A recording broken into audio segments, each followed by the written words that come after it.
let's say that someone at your company, your VP of marketing, let's say, um, is wanting to bring in a marketing solution. I'm curious, how do you like stuff like that to be presented to you? Like, do you want to look at a business case? Like, how do you look at the numbers or the ROI? How detailed would you get on a big ticket purchase? It definitely depends on the size of purchase. If Yeah. it's something small, you know, then not as much so. But if it's going to be tens of thousands, hundreds of thousands of dollars of investment, that's going to get a much harder look. And as you go Yeah. higher up in that, certainly more of a deep dive. And what I would want to understand when evaluating that is, how are we solving the problem today? Maybe it's human Yeah. manpower. Maybe we have 5 people working on something that, with a new tool, they would only need to spend half their time on, and they could focus on other things. Or maybe we have some really antiquated tool that's kind of working, but doesn't have some of the capabilities of the new tool. And then I would also want to understand what else is out there. We never want to just be making a decision in a silo. We want to understand, like, okay, here's the thing we're evaluating. What's kind of best in class in the market? Is it this? Is it a different tool? And we just happen to hear about this other one first, and kind of get that full spectrum, and then do an analysis of both. Do we want to invest in this right now? But then, if we are going to invest, which of those is truly going to have the best ROI for us? One of the things that we were talking about just in our prep and before hitting record here is it's always interesting to hear the backstory behind a product, because what we see as Aller now, I'm assuming when you were sitting at the kitchen table, there's a story here, of kind of the thoughts that went behind it. I'm sure it was much different. Just a hunch I have. Then what did you like envision Aller to be when you guys were first sitting down and thinking about this idea when it first came to mind? Yeah, so it's really funny. So the early days, the original idea for Owler really came from my co-founder Jim Fowler, who is the founder and CEO of Jigsaw. And Jigsaw was pre Zoom Info, pre LinkedIn being as big as it is, all crowdsourcing of contact information and kind of the trading of business cards. And we had worked together specifically on a project there for company information, and realized there's this big need. The company information that's out there is really bad. Can we apply crowdsourcing to it? But as you say, it's shifted a lot over the years. What we originally started as was kind of a Wall Street analyst platform for deep research on companies, as kind Yeah. of our initial idea. And it was actually called Info Army, which also led to some pretty unique applicants coming in with very different backgrounds than what you would expect in tech. I mean, former like special ops and stuff like that applying, thinking we were in a totally different space than we were. But what happened was, Info Army, it was a one-to-one model where one person's researching a company, putting in all that information, and we just realized that wasn't going to be nearly as scalable as what Owler eventually became, or be able to attract as big a community as we've gotten to today. So yeah, I don't know how much you want to go into the roller coaster of the early days of startups, but there were a lot of shifts early on to go from kind of Wall Street deep research to the sales intelligence platform that Aller has become. Yeah. I mean, there's a couple of areas I think that would be good to go down. And a lot of the people listening to this and clients that I work with, or people that follow our content, they're working at companies that are still trying to find product market fit, or they're just kind of getting product market fit and the messaging is there and it's really kind of early stages. Um, when did when did you guys know that you had product market fit?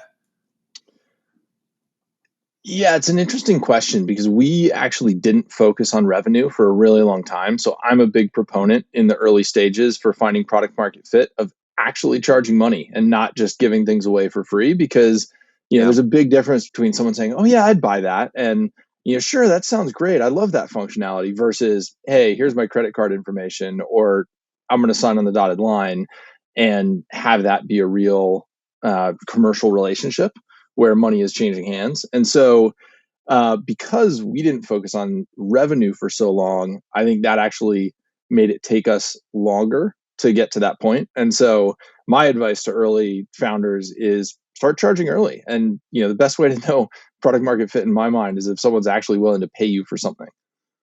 No, absolutely. In the early days, was it you, your co-founder, both of you? Who was doing the sales? Well, Jim has a massive sales background, so he was doing a lot of the early sales. He Yeah. was VP of sales at a number of companies, and I eventually kind of learned from him and started to do more and more of that. But he was doing a lot of the early sales in the super early days. Yeah. It's you guys are like the dynamic duo there. When you have someone that has, because you studied computer science and that sort of stuff, and correct me if Right. I'm wrong, you're kind of bringing a lot of the technical kind of parts to it, at least at the beginning. And you got the sales minded, and then combined. It's a good duo to have, because usually, like with products I've seen, it's like one or the other. And Hmm. sales led, founder, great, right? But like building a good product and getting it to stick and all of that kind of stuff tends to be challenges. And the opposite, is kind of true on the other side. Um, how did you guys, like the persona? I'm always curious of like, okay, we're gonna create a product now for salespeople. How did you guys arrive, at that conclusion that, hey, we started as this thing that was like a Wall Street analysis tool, like you said. How did you guys decide that, okay, we're just going to double down and like really create a tool that's built for like salespeople and sales Well, intelligence? it's funny. We kind of went full circle, and it's one of those things where you're kicking yourself in the future and saying, obviously, we should have seen that. Hindsight's of course 2020, but the one of the original impetuses for the idea was Jim learning that Salesforce spent $1 million a year buying firmographic data from Dun and Bradstreet, and purely for sales territory setting. And so as a response to that, we said, hey, we can go build a great business selling into, sales operations, revenue operations for territory setting. And we had drifted away from that, of course, with the early idea. But what led us back to sales was as we built out the community, as we started to talk to people, where we saw the highest retention from a user perspective, where we saw the greatest ability and willingness to pay was actually among sales teams. And they saw the immediate ROI of like, wow, if I have all this data at my fingertips, if I know the right thing to say when I reach out, if I can build a deeper relationship because I'm better informed about who I'm speaking to, that was when we realized, oh, there's actually a real, as you said, product market fit here that we can build upon. And because we saw that influx where the majority of our users actually were coming from sales, we kind of doubled down on that path. So it was kind of a chicken and egg of building out a little bit, realizing there's some traction, and then doubling down on that. So, was there, with salespeople, were there a lot of people just kind of naturally from sales gravitating towards the product? And if so, was that kind of a surprise maybe at first? In the early days, it was. Yeah. Then of course, once we started to message out to the sales community and build more of a rapport there, that was more expected. But yeah, it kind of happened organically, which was really cool, and it's fairly unique to a freemium model, which is what we have, where Yeah. there is a free version, then there's a paid version, where we can attract a lot of people organically just via searching on Google or DuckDuckGo or any search engine and being able to find information on companies. And a lot of the people doing those searches and doing that research was actually salespeople and continues to be. Yeah. I feel like salespeople are such a great audience to create stuff for, because they'll tell a lot of people about it if they like it. Exactly, all the extroverts sharing the information. It's so true. Yeah. Um, I'm thinking, just because there's a lot of folks that listen to this that, are either sales professionals or sales leaders. And one of the things that I talk about a lot is like being able to get in the head of the people that you're selling to, like your prospects, and being able to kind of think about, hey, based on conversations we have with these people, what's important to them and how does our product or service that we're selling kind of like help them with the things that they care about. And I'm curious, just from a product or a marketing standpoint, what's it been like, and what kind of approach do you guys have to like really sitting in the seat of the people using the product and like really understanding, what they're trying to accomplish and all of the kind of friction that gets in the way? How do you guys think about that at Eller? Yeah, we're huge on user research, and we are constantly doing user interviews to Yeah. find that out. And actually, in the early days, in one of our early pivots, when we were deciding whether to double down or not on sales, I personally went out and interviewed over 50 sales leaders to figure out, Oh hey, what wow. are the core needs? And that was one of the things that led us down the path from a product perspective in many ways, and figured out what are those early features. But on an ongoing basis, it's really critical. And so every month we're doing more user interviews and, constantly learning new things. I mean, everything from the simple, like, hey, this button is named something that's really confusing, to, oh, there's a new piece of functionality or new technology that can be applied to what we're doing that could solve this problem in an even better way for salespeople specifically these days. But yeah, it's not a once and done thing. It's very much an ongoing learning process. Yeah, because this is doing a customer or a prospective customer interview is something that we advocate for a lot because a lot of the folks in sales are either selling to a persona they've never really sold before, or they're just really kind of young in their sales experience. And creating a good cold email or having a good talk track, and a cold call, like having that language is super important. So I'm kind of curious for you, if you were sitting down with a prospective, someone that wasn't an hour user right now, and the goal of that conversation is not necessarily to sell them. What kind of questions would you ask a sales leader just to like so people can kind of understand maybe how you think about this stuff and in learning what's important? What are some of the questions that you might ask someone?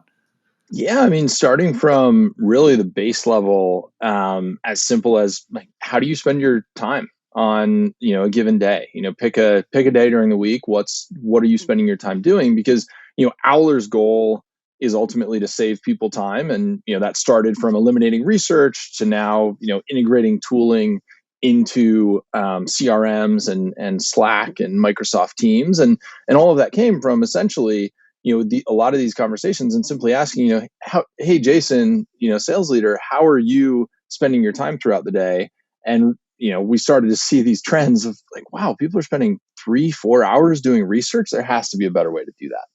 And now what we find, and one of the reasons this led us to do a lot more integrations into tools, is that people are spending so much time living in 10 different systems that it's really time consuming, remembering all the login information, switching between tabs, remembering where things are. And so kind of the core of a lot of our interviews are just having people walk us through their current processes, and now zooming in even further beyond just how do you spend your day, to walk us through a typical closing cycle for you, or how do you log your calls, what are you doing pre-call, what are you doing post-call, and figuring out where there could be friction that we could help streamline. Yeah, that's really interesting. I think this is a really good question for reps to be asking their prospects or their customers, you know, like getting really detailed with the friction that people run into just throughout their day or that particular workflow. And like a really specific example I can think of is like just in even improving our training and coaching, just thinking about how the content is delivered to a rep and how usable that content is. And you don't really like, for example, one of the things that we do is help create playbooks. So that playbook usually exists within a Google Doc file. And that Google Doc file could be 30, 40 pages long. So you start to think about a typical workflow as a rep. I'm going to have my, I don't know, let's just say I have Outreach open, my sales engagement tool, and I'm about to make a phone call to someone. And oftentimes we don't think about to make that phone call with someone and to use the talk tracks that we created. That's like another document they have to have open and another page they have to scroll to. And that might have to be something they print out or have on another screen. And just observing people in their workflow and asking about it is extremely powerful. It's extremely powerful. And I think that a lot of times in sales, we're getting the conversation started with someone that's below the line, like someone that's would be using the product or managing the people using the product, and having a good understanding of like where that friction is. It can help you have really just much better conversations with people. I don't know what your thoughts are on that. Couldn't agree more. I think That's a key selling point for ROI of a lot of products is, streamlining time and removing friction. And so you need to be able to understand what that actually is for someone. I can't count the number of times I get pitched things to solve problems that I don't actually have. And, Yeah. by truly understanding what someone's needs are, it makes it a much easier sale at the end of the day. No, absolutely. So that's a good segue into the next part of this conversation I wanted to ask you about. It is, a lot of people are listening to this and selling to executives, and people like you are. It's like if someone's selling something to Aller, a lot of times you're not going to be the person that's using the product, but someone in your position or someone in the C-suite at Aller is going to have a lot of influence, obviously, over like big ticket purchases. You know, Right. um, my first question for you is just so people kind of understand how an executive might think. How do you think about where you choose to spend your time and energy and attention, like in a typical week or a month? How do you think about what to prioritize your time and energy and attention on? Yeah. So, I've heard it described in a lot of different ways from, whack-a-mole to, more structured approaches. And I fall in the more structured approach category of I kind of rotate through different departments and zoom in on what's going on and what can be improved and where we need to focus, making sure, teams are directionally aligned and moving in the same direction. And also that, you know, my role is helping to remove any roadblocks that are happening in those various departments. And so, in that sense, um, I'll kind of rotate around throughout the week and zoom in on marketing, zoom in on product, zoom in on engineering, zoom in on sales, and chip in on each of those. And so that does mean that if I get something that's pitching me a certain product for a certain department, maybe I'm not thinking about it that day, but I will be, a couple days from then, typically. Yeah. How do you decide, like, if we were to get a little more granular, how do you decide, um, like, when you think about where Aller is investing, like let's just say software or professional services, for example, like in the work with those departments, how do you think about whether something is going to have a good ROI or not? Like when you're thinking about like the massive amounts of cash that get invested into these departments, how do you think about what's going to be like smart? How do you think about reducing risk? All of that kind of stuff, I think would be really helpful for people to hear. Yeah, I think one of the things that I think a lot about these days is kind of the distraction factor of implementing new systems is really expensive the Yeah. larger you get. And so, being able to avoid that is key. And so, more actionably, I'd say for anyone pitching new software solutions, how is it going to be additive as opposed to yet another thing people need to log into, people need to, learn new processes around. And so that's a key thing that we look at from an ROI perspective is not just, the beneficial pieces, but actually subtracting out kind of what's it going to take, what's the overhead going to be for our team to get up to speed on this and then maintain it over time, as well as, any complexity that's added to other teams. If we need to implement a new tool, but our engineering team needs to go integrate something across the whole platform, that goes from, what could have been the flip of a switch to maybe something that takes a month, because it needs to get prioritized and then actually built. So that's kind of how we're looking at it from a high level is, positive ROI, how much time can it save the team, as well as what direct ROI can there be? Maybe it's improving conversion, maybe it's bringing in more leads, but then what are the costs internally for that too on the other side? Yeah. So along these same lines, if let's say that someone at your company, your VP of marketing, let's say, um, is wanting to bring in a marketing solution, I'm curious how do you like stuff like that to be presented to you? Like, do you want to look at a business case? Like, how do you look at the numbers or the ROI? How detailed would you get on a big ticket purchase?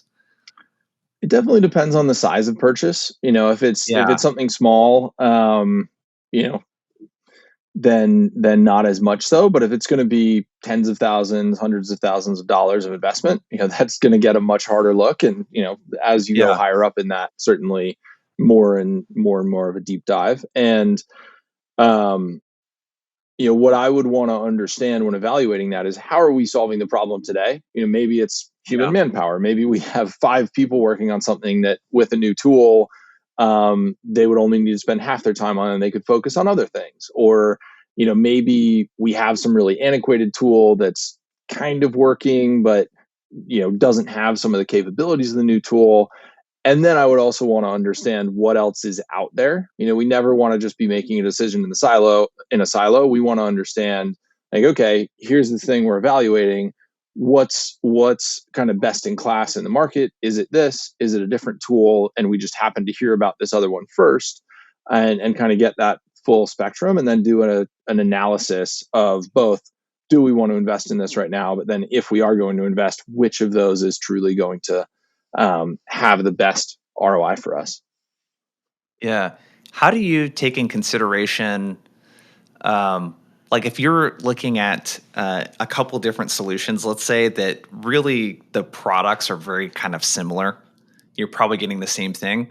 Is there anything that you would think about or guide someone on your team to think about over like vendor selection, like what you would do outside of two solutions? Let's say it's a fairly commoditized thing. I'll throw out a silly example like a CRM. Um, Mhm. and is there anything else that you would be looking at in terms of like how you were sold to, what the people have been like to deal with, like any of that kind of stuff that you would look at? Yeah, we look pretty deeply at what it's like to work with any of our vendors, and we want to make sure that we're not just going to be another line item in the books that kind of gets forgotten about. It's like, great, we signed the contract, now we've been tossed over the wall, and we're in this ether kind of fending for ourselves, especially for higher touch items.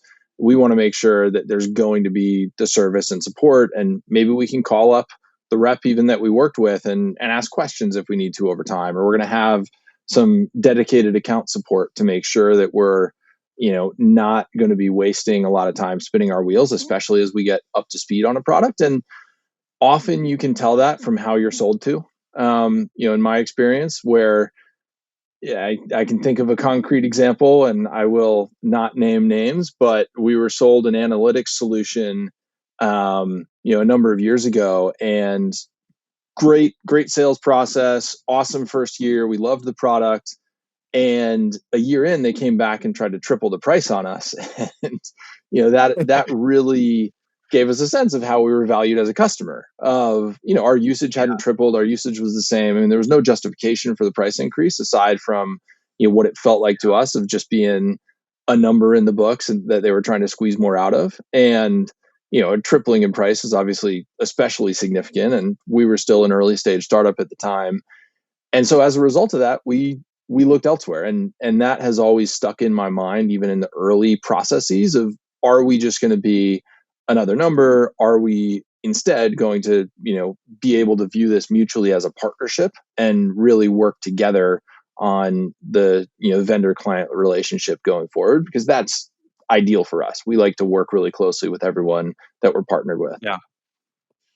Yeah, there's a lot that I want to summarize. I think you shared that again is important. If I'm a seller and I'm thinking about this, like the conversations that happen outside of the sales calls that I'm doing.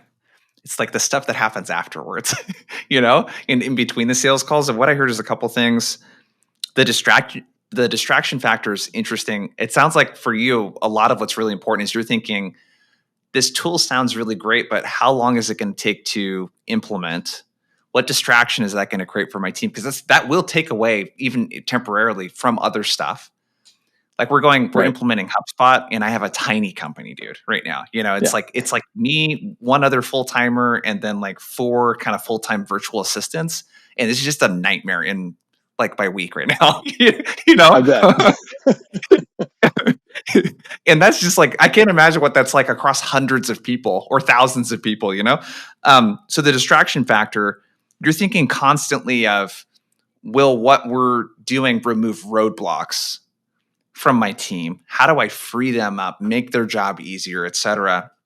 And then the other thing, I think this is super important with people that work at startups, especially. Is one thing I heard from you is that you knowing that you as an account will be prioritized and that you'll have that personal relationship and that I'm not just another client of yours is super important. And I think that we underestimate how powerful that actually is.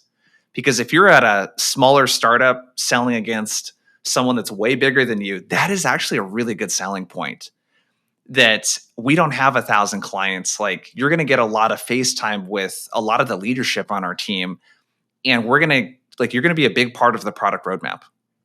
I had a Greg. He's the CEO and founder of a company called Abstract, and it's a conversational intelligence tool. So he's selling against Gong and Chorus and these other kind of pretty big companies. And that's what we talked about in our interview. That's a really big selling point for his customers, is that they get to be a part of like that product roadmap and stuff. I think that's a really good insight into just how you think. I think that's pretty helpful for the folks listening. I want to shift gears again a little bit. Just you as a prospect, let's say, if you had to just guesstimate, how many emails do you get on a weekly basis? Let's say, like, not just cold emails, but how many emails are coming into your inbox if you had to guess on a weekly basis? Oh, at least 3 or 4 thousand. Holy Although shit! that's also because I have a few dozen Owler accounts, and so I get updates on probably everything that happens in the world of business. So I Yeah, don't read all of those. yeah. But that's so 3 to 4 thousand emails. That's a lot of emails. How do you like? What is your kind of workflow? How do you look at email, treat email? When do you check it? Like, all of these kind of things. The reason I'm asking, I think it's important for people to kind of understand kind of how people like you tick, because they're trying to get in your inbox with a cold email, you know. Right. Um, but how do you kind of look through your inbox, determine what you want to spend time on? How often do you check the inbox? How do you do it from your phone, the computer? Like, I'd love to know how you think about that, and what your kind of workflow looks like. Yeah, so we use Gmail. I'm a big Gmail filters and labels user. Yeah. So I have all the newsletters, all the typical things, all the Owler things going into their own folders that are categorized, and I'll review kind of throughout the day periodically. And then my inbox is everything else. And so in the inbox, that's probably more on the order of 3 or 400 a week that just go into the inbox itself. Mhm. And so a much more manageable number. And if you're in the inbox, it's at least getting read. But my email consumption is primarily on the computer. So I'll wake up in the morning, log in, take a look at my inbox, see what's there, see if anything needs to be dealt with urgently. If so, that's obviously top priority. Otherwise, there's a long to-do list of other things to get to that I'll start working on, and then I'll check a couple more times.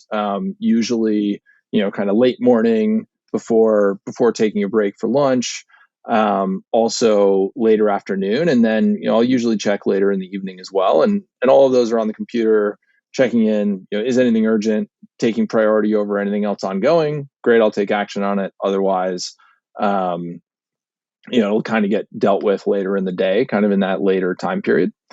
And my process for going through the emails is I'll look at the subject line. If it's sender I don't recognize and it's not a compelling subject line or summary, because you also get kind of the first sentence typically in Gmail, then I may not open it at all. It may just get archived. So I will have read that part, but it'll just get archived in Gmail. And otherwise, I'll actually dig in and read it. And what I will say, especially to this group, is anything that's like, I set up a meeting for us at 2 p.m. that for sure gets archived immediately, Yeah. because I know those aren't real in any sense, and Yeah. someone's not really done their homework. Yeah. So I think there's a couple of things you said that are super important. You will look at the subject line and the preview, that first line of the email, and oftentimes that will be the determining factor of whether you reply, because you may not even open the email Right. because of that. Um, One of the things that we had a guest, Will Allred, runs a company called Lavender. It's a like an email tool for salespeople, and I'll steal his term. It's internal camouflage is what he uses, and I talk a lot about how do we make emails look more like they're coming from a person and look more like how someone would email someone that they know internally. And I'm curious what it is for you because when I email people that I know, whether that's like you setting up this podcast or like the sponsorship stuff we're doing with Aller. Like, for example, and I'm working with Derek and Alex, if I need to set up a meeting, it'll just say meeting. That'll be the subject line. Hey, Derek and Alex, let's get a meeting. Let's get 30 minutes to plan the webinar that we have coming up. Are you free at any of the times below? It's very different email style than a lot of the cold emails. They're so formal and Right. like it feels and just looks, everything just screams, I'm an outsider, I don't know who you are type of thing. I'm Right. curious for you, if you don't mind sharing your internal email style, like how formal do you communicate when you're sending emails to your team or people do you know? What does that Not typically look like in terms of subject lines, body of the email? Do you say hi, hey at the beginning? Is it all capitalized letters in the subject line? Like how do you even do that? Yeah, not particularly formal, although, I guess that may differ, for different people's styles. I do open with hi and then name and or names, Mm, depending on who it's being sent to, and then the content, it'll be relatively short and quick, unless it's a big team wide update or something like that, and so yeah. and then closing with just thanks or best and name. So pretty simple, pretty clean. I am going to be a little contrary here, though. I get uh turned off from sales email when I know I don't know someone and they're being overly casual. Oh, okay. And so I maybe I'm pretty unique in that, but like if someone's like, "Hey Tim, let's set up a meeting at 2 p.m." Like, I don't know who this is. I don't know what the content is. There needs to be more, and there needs to be some value or reason for me to engage That's a in little my too casual. experience. Yeah. Yeah, that's a little too casual. Like if I like obviously, Jason, like if I get an email from you that literally said that, I'd be like, great, let's hop on, no problem, because I already know you and we have that rapport, right? Versus Yeah, yeah. just out of the blue, which I literally got one of those this morning, and I was thinking about this call, and I was like, bad time to send this because I'm literally going to call this out when I speak to Jason. Yeah, yeah, so there's you could definitely take it too far, for sure. What are some of the things, like, as you're parsing through the 400 emails that you get, I'm sure there's a lot of cold emails sprinkled in there. Can you think of, some ti emails that you've replied to, and just kind of generally what made them replyable to you? Even if you didn't decide to forward that on to someone or you didn't wanna take a meeting necessarily, what made it replyable to you? So I think the first level of replyable, oddly enough, is actually incorrect information. I have this innate desire to want to correct it. Of like, hey Tim, I know your competitors are, Dun and Bradstreet, Zoom Info, and Apple Computer, and it's like, no, hey, that's you're way off base. And you should probably find some better information. Maybe Owler's a good thing to check out. Mm, So I will reply to those, but more out of a desire to, just help people actually do the right research and be correct in things. And I think that is a viable strategy to kind of make intentional mistakes to build replies in certain ways. I know Segment has done that in a lot of their advertising of, on the sides of buses and stuff, in San Francisco, it'll say, hey, LA, I hear it's, going to be cloudy today or something like that. And it's very clear that they know they're advertising in San Francisco. They're grabbing your attention by that, yeah, intentional mistake. And so that's one level. The other, which, is my personal favorite and will garner the most replies or forwards, is actually providing value of, proving that someone's done their research, there's a real business case here, and it doesn't have to be overly formal or an immense amount of work, but like, hey, I know that you're in this space. I can make an educated guess that you're facing these types of problems. Here's why we can help.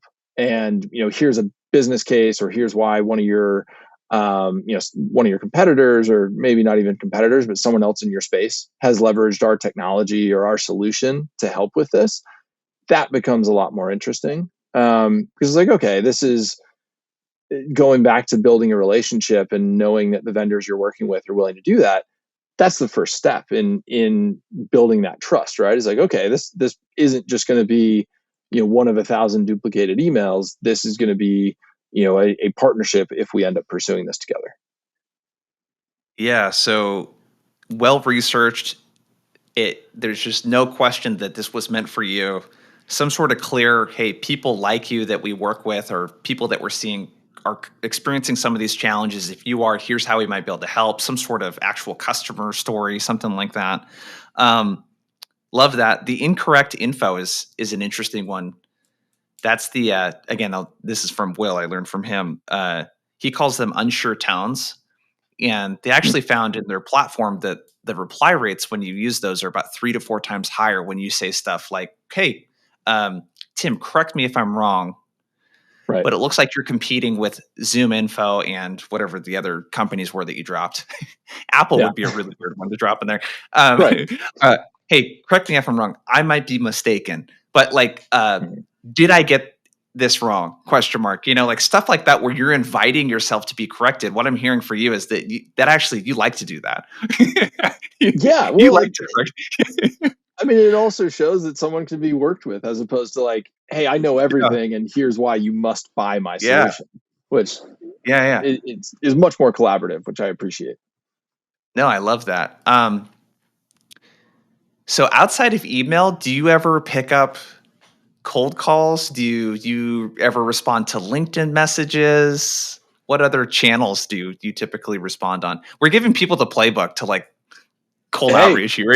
try it all. Let's see. I don't pick up my phone. I Yeah. get way too many calls, and I if it's unknown, I think, I don't know, a year or so ago, Apple launched the functionality to auto silence any unknown numbers, and so that happens. Mm. And if there's a voicemail, I'll listen to it and check it out. But most salespeople these days don't leave voicemails. I think that's the kind of instruction book for most folks, is to not do it. And if anyone just keeps trying me, it'll just keep going to voicemail, and there'll never be any Yeah. connection via phone in my case. Um, LinkedIn occasionally, same deal as what we were talking about for email, though, of like, if there's not content that's worth engaging with, the quantities are too high to reply to everything for me. And so, if it's really, really engageable, then I will. Otherwise, those will kind of get archived as well.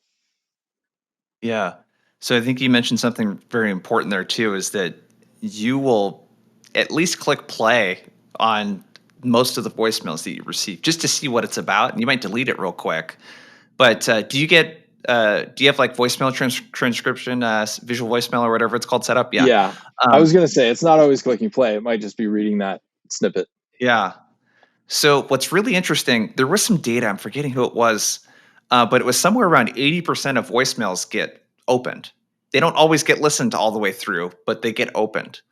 And I think there's a really important lesson there in that most people, it's my same experience too. I don't pick up my phone. I know that sounds kind of ironic because I teach salespeople how to make cold calls.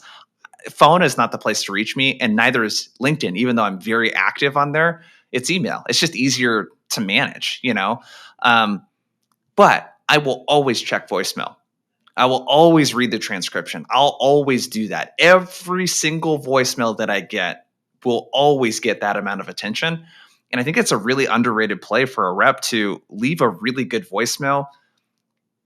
Hey, Tim, no need for a call back. I sent you an email about the work we're doing with XYZ companies that are running into these problems. The subject line is outbound squad, or whatever, or subject line's Aller competitor. Check it out. Give me a reply if it's relevant. All good if not. Like using the voicemail as a way to just like almost create a notification or to bump, the email, so to speak. I think is a really underrated play. That Uh, is brilliant. Frankly, right now, like, that used to happen too, right? And yeah, I feel like we go in these cycles of everyone does one thing, it gets too noisy, Mhm. it'll start to get ignored.